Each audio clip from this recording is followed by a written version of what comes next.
Welcome to First Take, the podcast where we explore important topics related to faith, culture, and the human experience. We're diving deep into an essential and often overlooked part of our lives in the second episode of Matters of the Mind. This episode is all about mental health. We'll be shedding light on its importance, its implications on our daily lives, and how our culture and faith can impact it.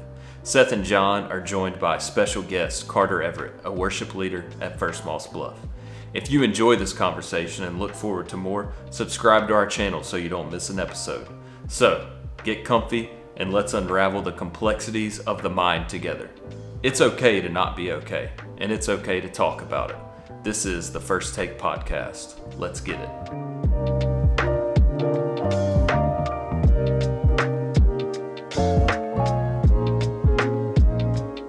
What's up, everyone? Welcome back to episode 14 of the First Take Podcast.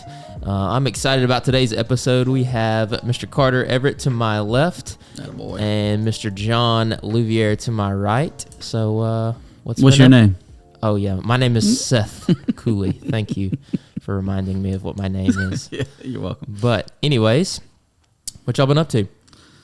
Not a whole bunch. Today is... I know that this isn't coming out till November, but today is kind of homecoming week for Sam Houston. So as a family, we're doing some stuff for that. We're going to go to the parade this afternoon, which I absolutely hate, but I act like I love for my wife. Nice. Yeah. So we're going to do that. But we just, what we will be doing the first week in November is trying to get as many hunts in as possible. Is that opening weekend for you guys? It's not, but it's the first weekend that I'll be able to go because I have other stuff the other weekends. Yeah. Awesome. You're going to go as a family? Probably just me and Rhett for that one. Gotcha. We go as a family around Thanksgiving, kind of end of November, December. We go as a family. Nice. And stay out there. So looking forward to that. Right on. Carter, what about you? School. Yeah. Teaching John's kids. Teach them in what? Tell the world what you're informing John's kids of. Guitar lessons. Hey, yes. Or piano lessons piano. too. Yeah. Yeah. Has he paid I do you? not teach piano lessons though, for the record. I take that as a closed thing. It's only like this is it forever. Yeah. Has he paid you? I think. Yeah, you did Sunday. Yes. Yeah, you did. I pay. It's rarely on time. Like by Monday. You need to start normally. You need to start charging late fees. Yeah, like $5 If he did that, I'd go bankrupt. per day extra. Yeah. I'd have to turn it over to Amber. Yeah. Which we probably should do anyway. Yeah. Yeah. This has been an issue. So far, Seth, Cade, Everett, your brother, and Carter have all taught my kids lessons, and it's been a problem from day one. Yeah. For all of them. Cade's back there too. What's up, Cade? Executive producer of the First Take Podcast. Right on. Well, look, guys, I'm excited to be here with us today. Last episode, we talked about just kind of mental health struggles. We had Samantha and Carter on the episode. It was a great time. It was a great conversation. But I think this week we wanted to kind of just break that down a little bit more on how we can practically respond to some of those things and just kind of share each of our stories a little bit about our own personal struggles with that.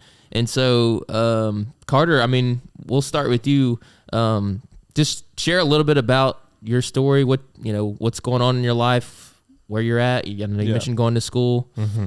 Yeah. So, my story. Yeah. So I think this topic of the matters of the mind, anxiety, worry, all of these things have always kind of been something that I've struggled with, but haven't always realized that. I think kind of thinking back as a kid, like I always was fearful, always was a little bit, worried about a lot of things.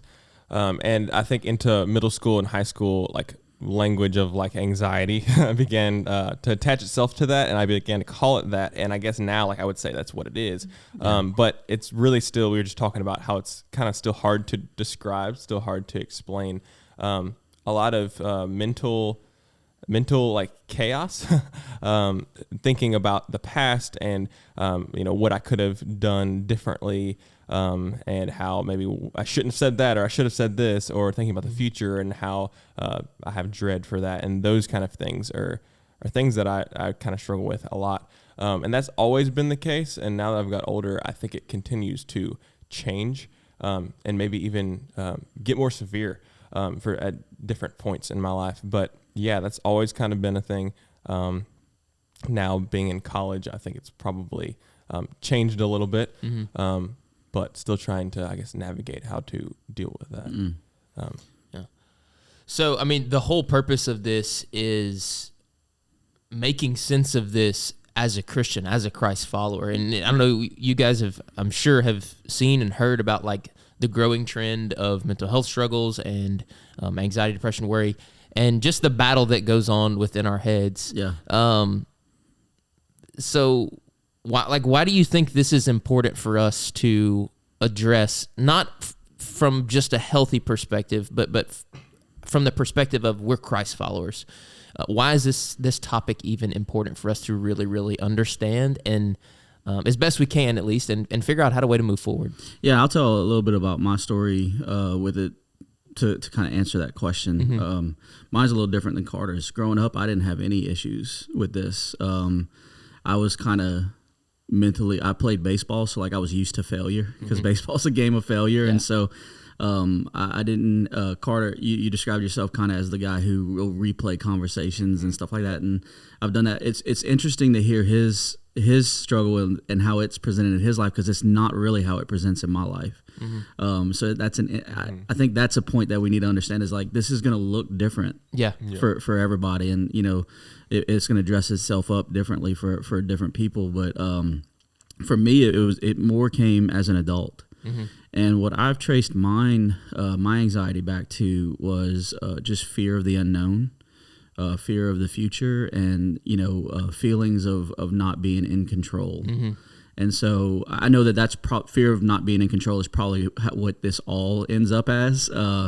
But mine was more not necessarily like thinking about the past, but thinking about the future and what I didn't know about it, and kind of regretting that I wasn't prepared for what was coming, and, you know, different things like that. And so I didn't really struggle with this until I was, you know, well into my 30s, where I first saw the signs of it. And it was really weird, because like, man, I've never been one to, and I have people in my family, people that I love, who have always struggled with it. So it was like, man, I was the one who didn't struggle with this. What's going on with me, and that sort of thing. And I think that also coincided with a time where I was not walking with Jesus very, very well, and I wasn't taking my faith seriously. And so I think that's why it's important for us to talk about this in matters of faith, is that these are issues that exist in a lot of us, if not all of us, at different points in times. And it will affect your walk with Jesus. It's not a question of if, it will, if you don't kind of rein it in, if you don't figure out a way to communicate, talk about it, deal with these things. It can't not affect things. And so that's what I saw in my life. It took a time where I was sort of running from Jesus and made it worse. You know what I'm saying? Yeah. So it was like this whole thing that was just kind of all feeding in to itself. Right. You know? So. Yeah, I would say that my experience with that is similar, and I love that you mentioned that, like, whether we want to acknowledge this or not, we have experience with it. Yeah. Like, all of us on some level, some way, shape, form, or fashion. Again, like we heard two different stories that are completely different, but the struggle with processing things that are going on around us and attaching that to our faith, and that fighting fear in the midst of all that, like that is something that we are all going to experience as Christ followers, I think. And so, like, my struggle is very similar to yours in the sense that growing up, you know, I had all my ducks in a row all the time. You know what I'm saying? Yeah, right. And so, like, then some circumstances happen. I get more responsibility, and whatever else. Growing up, and I got a baby on the way, and that sort of thing. And so it becomes circumstantial to the point of, like, man, I don't have all of my ducks in a row. I don't have everything together, and acknowledging that has been the tipping point of being able to deal with it for me personally. Yeah, and I think, one of the things that hurt me was feeling young, dumb, and bulletproof. Like I didn't even think that this was everybody else's issue. And so like I listened to a story like Carter's, and I'm thinking he kind of has a leg up. Even though he's dealt with this, as a child and as a teenager and as a young adult now, I feel like you're more equipped than I was going into your adulthood. I really do, because you're actually acknowledging that it could be an issue, and so you probably have put things in place to help with that, I would imagine. I think that's interesting to look at it that way, because I don't think I've normally looked at it that way. Because I feel like growing up, I feel like I was the only young person or kid that maybe struggled with it like I do, at least. And that might be true in some aspects, but I'm not alone in that, at least. And so, I don't know. I definitely feel like opening that conversation up at a younger age has been helpful for me not to be as, ashamed of talking about that now. For sure. I don't know. This is very much still in the process of working through, and it's still daily a thing that I face. Even this week, that's been something that is resurfaced. And so trying to navigate that with people that I'm close to has been huge.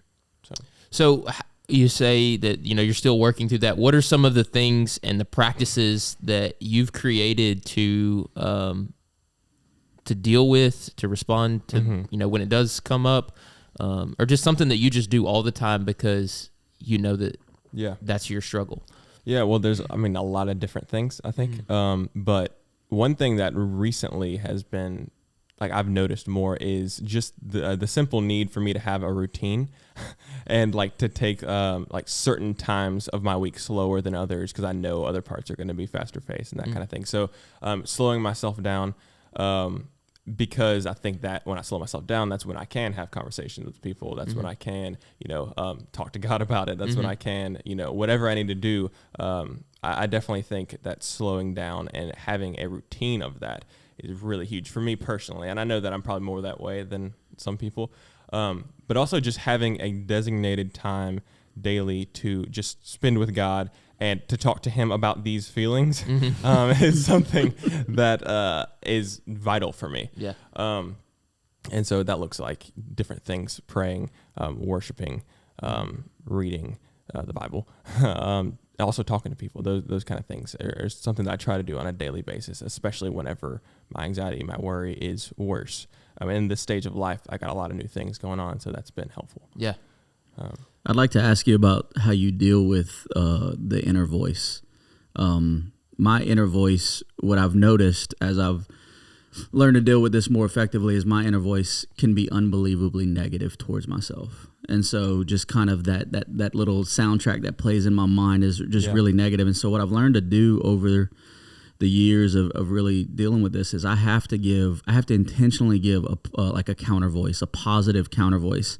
Now, there's two ways to do that. One way is through the culture self-help way, where I'm just, giving myself positive affirmations, which isn't really the most effective. What I found to be the most effective is as I've learned more about the truth of what Jesus says about me and my life, speaking of how faith enters this picture, I am able to combat some of the negativity, some of the lies that the inner voice will tell me with, this is your identity is in Jesus, and this is what he says about you, and this is how he feels about you, and that sort of thing. And so how do you deal, I'm sure the inner voice is an issue for a lot of people. How do you deal with that? Yeah, so for me, I think that looks a lot like taking more the spiritual side of things. So maybe, I'm not trusting God enough. That would be the negative voice that I hear. It's I'm not trusting God enough with these feelings, and so I always am struggling with this, which at times in my life has been true, but most of the time I try to make that not the case. And so I just have to remember that I'm probably going to feel anxiety a lot, because that's it runs in my family. It's natural for me. It's been my entire life. Those feelings are going to be there, but it's kind of what I do with that determines if I'm trusting God with that or not. And so remembering that, if this is not controlling me to the point of not following Jesus, and I'm trying to trust him with those feelings, then that's all I can really do. And so that is helpful for me.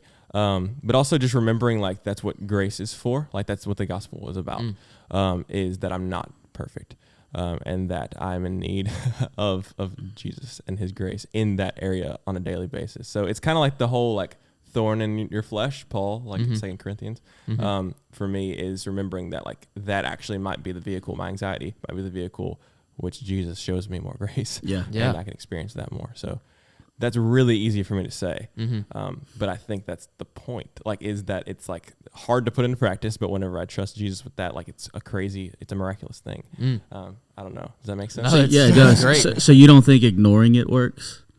Oh no. Because the reason I say that is sort of as a joke, but also I can remember that used to be my response is I'm going to like mentally defeat this thing to the point of like, it's not here. Yeah. Has that ever been your response? I think It's been mine, if not. yeah. No, definitely it is. But I think, I don't know. I have to think about that. That definitely has been the case at past times. But I think as I've gotten older, like I realize my mind and like what I feel is a lot stronger than my willpower.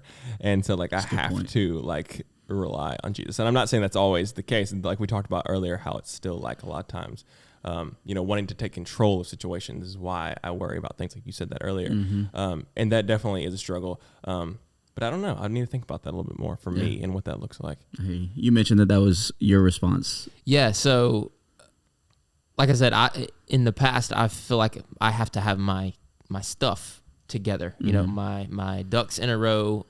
Whether that be, keeping wraps on my sin, just productivity in life, and so the response for me when I feel like that is not the case is that I need to just buckle down and make it the case. Yeah. And so it's like I need to get back in the gym to physiologically like release some endorphins and make me feel better, and like I need to eat right, and like and don't get me wrong, those things they're important. They are important, yeah, and they do help. Sure. And so like they are practices that are necessary, I think, in this process.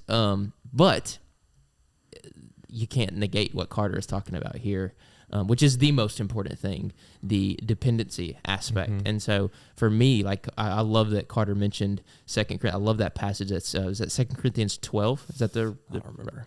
Okay. I think that's the... I'm just going to say yes. Don't I think fact check us and put it in the comments. I think it's 2 Corinthians 12, if I'm not mistaken, where Paul talks about the thorn in the flesh and just the whole idea of just sheer dependency, and that's what's wrong with me, is that I lose the idea of needing to be dependent upon something other than myself. Yeah. And the greater my dependency upon a supernatural source that is Jesus and the Holy Spirit, that's what it is for me. It's such a tough thing to like reconcile as men. I think this is for everybody, but even as men talking, us three at this table, the culture tells us that we can never be weak. And I think it's even women these days too. Like, we're kind of moving to this point where everybody's expected to just get their life together, and you can't show any weakness. And so there's this weird tension between what the culture is telling us and what the Bible tells us, which is, one of the main principles that I try to hold on to is that His power is made perfect in my weakness. And so like that is a different thing to think about. And so what we're talking about here is like to turn that over to Him, to acknowledge it and say, I ain't getting through this without you. Yeah. And so like, I need you to enter this situation. I need you. I need your presence. I need your arms to wrap me up, like, and that sort of thing. And so I think that's an important biblical principle for us to remember as we're thinking through this, as we're trying to deal with what we're going through. Yeah. I mean, essentially we're talking about the difference between pride and humility. And I love, I say this a lot, and Carter's heard me talk about this a lot, but I love the scripture. I think it's James 4:6, where it says that God stands in opposition to the proud, but He gives grace to the humble. And so like in my own thinking, I try and think like my anxiety or worry or fear or like the painful tension that I feel could be, I'm not saying that it is, but it could be God standing in opposition to me, thinking that I can do this myself. Yes. You know what I'm saying? Yes. In an act to humble me. And so that's kind of how I think about it in my own head. That's what makes pride such a thing that like you can't let it even linger. And I know all of us deal with it, but like it doesn't say that God, He doesn't really care for pride. It actually, like, God of the universe opposes that thing in you. And so I think that we underplay how he views our pride and Yeah, how he absolutely. you know what I mean? Like, it's a serious issue. And the reason for that, I've kind of come to the point where I've understood the reason for that, I think, is because it robs him of his glory. And God wants his glory, and he deserves his glory. We don't. And so as we're looking through like how we deal with pride and humility, and it's so difficult in the moment, but man, to humble ourselves before a mighty God and just put ourselves under his hand is so important. Yeah. Yeah, that's so good. So Carter, this is just a question for you. Like, when have you noticed that you struggle most with this? You mentioned, the control aspect. You mentioned the dread of the future. Like, what are some more specific examples of that, if you don't mind just sharing, like, how that's kind of played out in your life? Like, is it school? Is it relationships? Is it this? Is it that? Yeah. So I think there's a lot of different things, but I think recently, the most recent thing has been what I talked about earlier, and like being able to slow down. And I need that. And so I think when I notice it being the most struggle is whenever I can't slow down. And so recently, like this new, I guess, school semester, recently, like between just work, school, relationships, and like just everything that I'm doing, like it's just been hard to find that time to slow down enough to either spend time with God or just to like relax and just to like be able to get my mind straight in some of those areas. And so I've had to kind of rearrange some of the things in my schedule recently. Even some of like the groups that I've been in, like I've had to move around times and that kind of thing.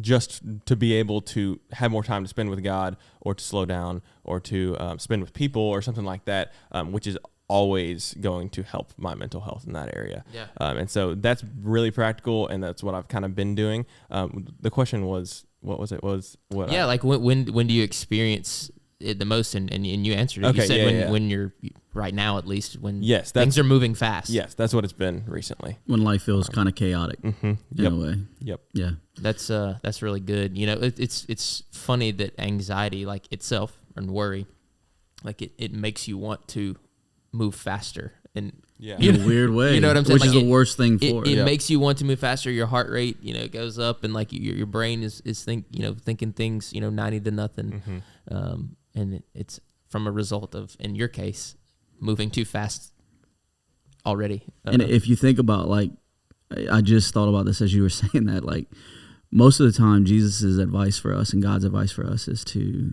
rest, to slow down. Yeah. Like, come to me, all who are weary and heavy laden, I will give you rest. We've been talking as a staff about Sabbath and what that looks like for us, which I'm not great at all. Never practiced it, honestly, in my life. And so I think that's a thing to think about, as our frenzied pace can often contribute to what we're dealing with. For me, what I've seen it kind of come into fruition more in my life is just when, honestly, and this will sound like a churchy answer, but it's when my faith has not matched what God is doing in my life and where he's leading me. What do you mean by that? Okay, so I'll try to explain. So, Lord, I believe, but help my unbelief is a verse that I have to say all the time, because I'm just talking about the future. I'm talking about, like, my kids and what they're going to be doing and what they're going through, and my family, me and Amber, our marriage, our future together. And, it might be finances at one point. It might be, just making plans for what's next. That's when my anxiety, and like, I'll find myself dealing with it, and I have a weird way of like trying to shake it out of my mind before this is me trying to avoid it. Like, I'll catch myself shaking my head, like, really? Dude, like, and that's not the best way to handle it. That's going back to what I was talking about before. Like, I'll actually catch myself, don't think about that, don't, which is sort of nuts, right? But I'll find myself doing that. And so when I catch myself doing that, I have to stop, slow down, and okay, what is kind of being created in me? And it's usually about just the unknown, and fear of the unknown, and not knowing what's next. Yeah, I think that the Sabbath, being still, resting, creating rhythms for yourself, all the stuff that we're talking about here it's just an opportunity to be recentered in what we know. You know what I'm talking about? Just like, hey, I'm going to stop. I'm going to remember. I'm going to come back to, you mentioned like the counter voice. Yeah. Like that's the opportunity to lean on the counter voice to the inner voice that's Absolutely. speaking ill. You know what I'm saying? Or speaking evil or whatever. Like, give space to it. yeah. And so it's like, I'm going to stop. I'm going to fill my head with what I know to be true. Yes. And turn to these scriptures like 2 Corinthians 12 and James 4 and Psalm 46 and be still know that I'm God and like all these other things. Like that's the opportunity for that. I feel like, so yeah, that's really good. I think one of the things that makes this so difficult to deal with is that the enemy knows that. Mm-hmm. And so like, I do think there's, some of this we have to attribute that he is, he hates us. He wants us to be hamstrung by this, and that's he uses this in a lot of people's lives. And I think one of the things that he does is that he creates that frenzied appetite where like, oh, the reason I'm in this state is because I have to take care of these things. So let me just put myself in total chaos trying to take care of everything. And so he'll minimize our understanding of rest and Sabbath.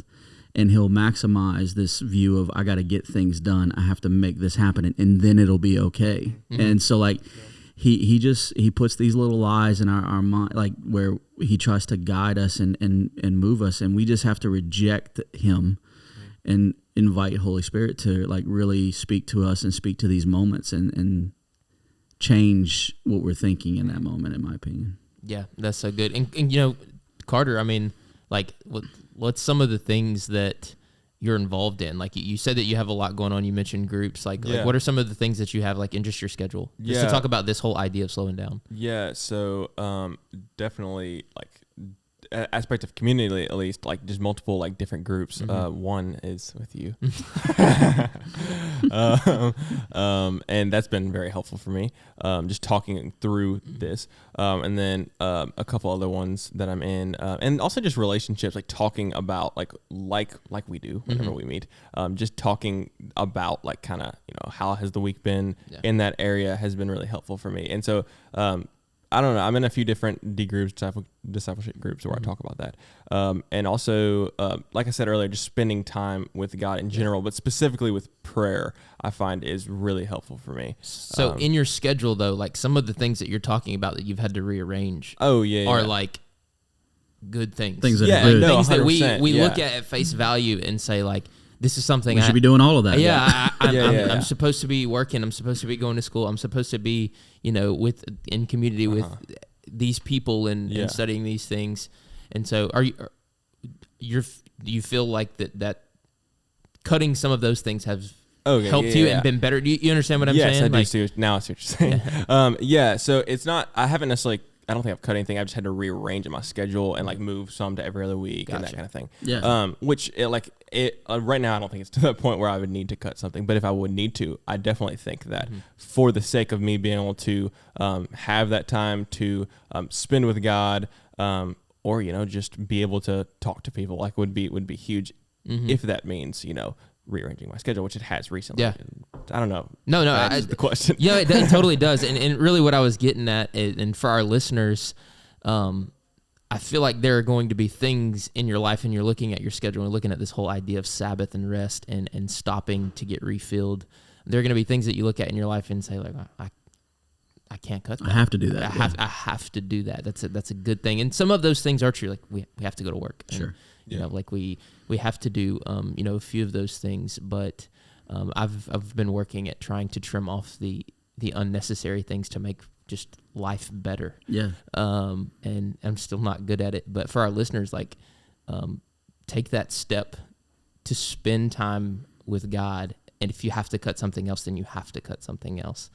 And so I think that, like in your case, even specifically, like all the things are great. Like there's nothing. It's not like you're wasting a ton of time in your life, like you're out partying or doing anything else. But like you're doing good things. But even then, like that can be a pitfall. Absolutely, you said it a while ago. Speaking of the counter voice and being able to listen to God and receive from Him, you have to create space. Mm-hmm. If everything's filled, it's going to be hard to listen. It's going to be hard to hear. The Bible describes it as a still small voice. And so we have to create that space so where we can actually receive and hear. And man, I'm horrible at that. Yeah, I really am. Same. I think both of us are very fast-paced people. And And the people who love me most call me out on it all the time. We're also yes men. Yes, for sure. Hey, yes. you want to yes, go? Yes. I'm that yes friend. Anytime I'm ready. Yeah. Yeah. But man, some of the thoughts that are kind of, at least for me, coming from a book that I think we're working through as a staff, and I mentioned it to you.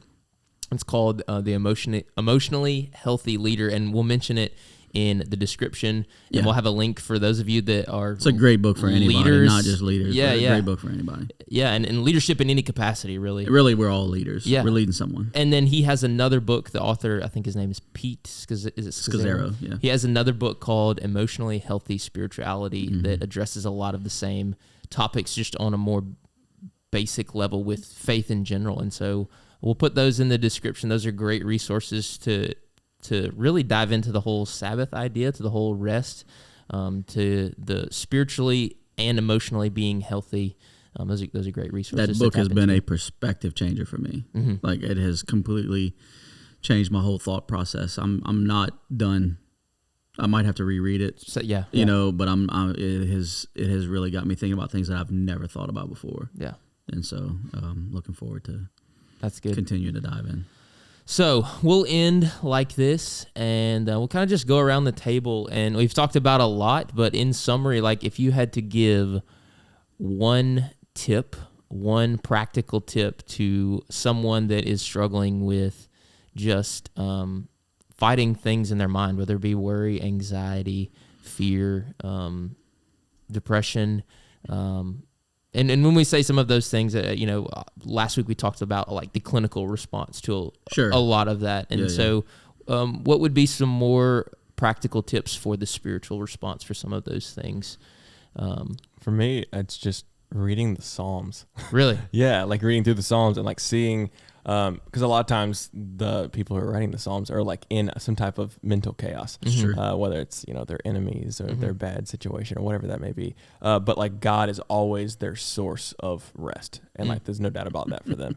And that I don't know, is really cool to me. And so you mentioned Psalm 46 earlier, and there's multiple other ones that I love to go to, just to see their response. Like, even though their emotions might be going nuts, like they always center themselves back on God. Yes.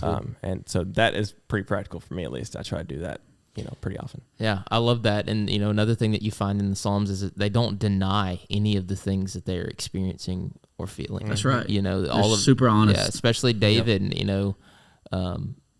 it's direct at God, what he is feeling. And so that's a good point that you make there. Yep. I love that Carter went there first, because I do think that's the most, sometimes as followers of Jesus, we try to get cute and act like, we can do this with some type of silver bullet. Like, the word is the word, and like, it's what he gave us for his truth, and it's how he speaks to us. Like, that is where we should go first. And so I'm glad that you mentioned that first. And being in the word it just can't be overstated. Like, when I know in my own life over the 40 years that I've been alive, I turned 40 this year. Golly. I know. I used to be able to make fun of people. I can't anymore. But when I've been in the word, I'm a different dude. It's just incredible, the difference. And it's like, oh, duh, but I mean, man, I spent years where I wasn't really in it, and my life reflected that. And so I'm glad you started there. I'll go just kind of building onto that. I think one of the main things that we can do is involve ourselves in community and actually talk to people about this. Isolation is the worst thing for an anxious mind.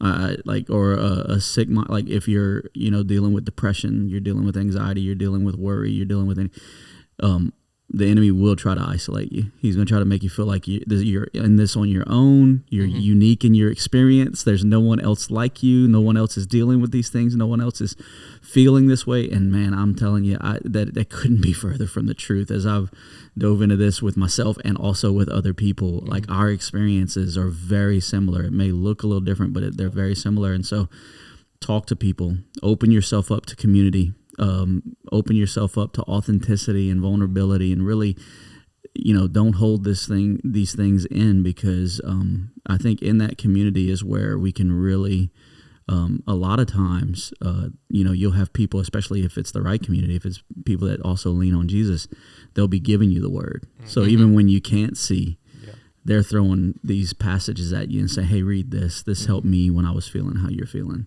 And so just, committing yourself that I'm not going to go lay in my bed and sit at home and wallow in my own crap. I'm going to actually I'm not going to get myself out of this. Only Jesus can do that, but I'm going to move. Yeah, that's a good way to move. That's a good way to put it. Yeah. I love that. And, one of the things that I think about with that is, and this would be my tip, but being able to express gratitude in the middle of those moments. And so I don't know if I would call that worship, whether it be musical or, one of the cool things about the Psalms is like, they're worshipful. Like those are songs, like actual musical songs that were written to express also worship and gratitude and thanksgiving and really an expression of who God is and who I am not. And it's a part of that whole need thing. Mm-hmm. And so if you do like Carter is saying, and you build a practice of turning to the Word, specifically you mentioned the Psalms, and you take John and you do that with people. Yeah. And if you can in that find a way to express gratitude and worship and thanksgiving to who God is. And even if you like, I've had to do this for me in my life, but come all the way back to the gospel. Yep. You know what I'm saying? Like all the way back to the gospel and when it first impacted me, and start there and say, thank you, Lord, for saving me, and then work forward from there. It just just seems to be recentering for me. I love that. And so for our listeners, guys, if this is something you're struggling with, go to the Word. Get help with community that you can be honest with yourself. You can be honest with them. You can be vulnerable and transparent, mm-hmm. and then go back to the gospel, and trust that Jesus died for you, that He loves you, and He wants more for you than you can ever imagine for yourself. And That's right. So, man, guys, this has been fun. This is a great conversation. Thank you guys both for being just transparent, being honest with some of your struggles, and I think that God is gonna use that and bless that and honor that in ways that we can't imagine. So awesome. All right. Thanks for joining in to episode 14. We will see you soon. Bye.